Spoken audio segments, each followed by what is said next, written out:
Bien d'abord, je voudrais vous saluer toutes et tous. Mille excuses de ne pas être présent parmi vous aujourd'hui, ça aurait été avec grand plaisir. Je salue cette initiative finalement d'une conférence internationale, puisque si j'ai bien compris, c'est une des premières fois où se regroupent ici à Chartres plusieurs pays, dont la France, la Grande-Bretagne, l'Allemagne, l'Autriche, peut-être quelques autres. L'occasion évidemment de faire le point sur cette filière Miscanthus, mais aussi de tracer quelques perspectives.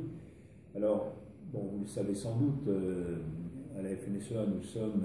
depuis toujours des militants d'un usage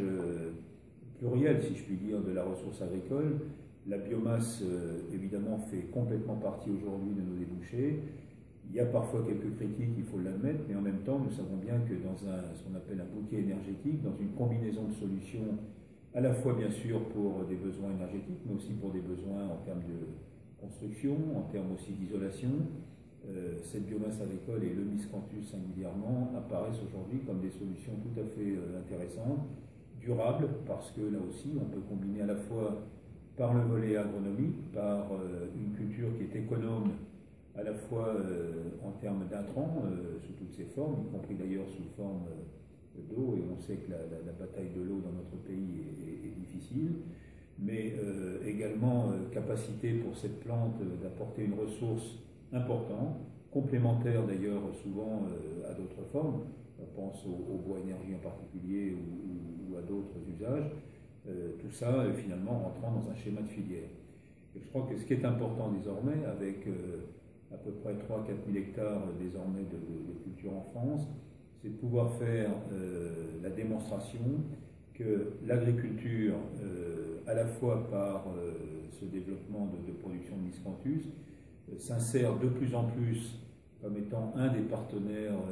qui apporte des solutions alternatives au tout pétrole d'une part, mais qui peut aussi apporter de vraies alternatives à une recherche de biodiversité, à une protection des milieux, des ressources.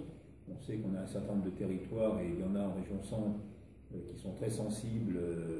pour des tas de raisons, à la fois liées à l'histoire, mais liées aussi tout simplement à la structure et à la pédologie des sols.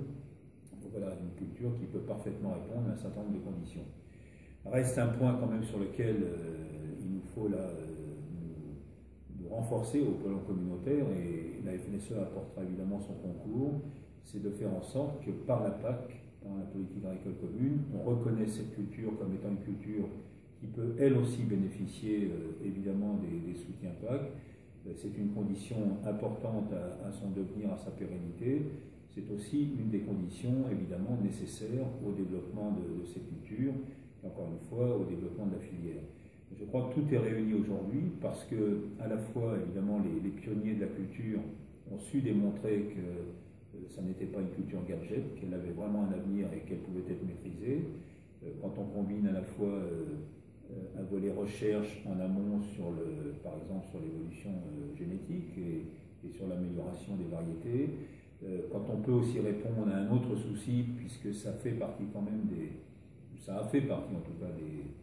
des contingences et parfois des critiques apportées à cette culture, à savoir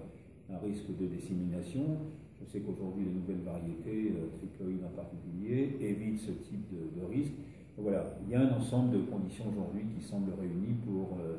permettre le développement de cette culture. Compter en tout cas sur la volonté des professionnels que nous sommes, et en particulier, je crois pouvoir le dire pour l'ensemble des organisations professionnelles. Non seulement nous apportons notre soutien, mais nous pouvons sans doute concourir aussi au développement et finalement à l'émergence d'une filière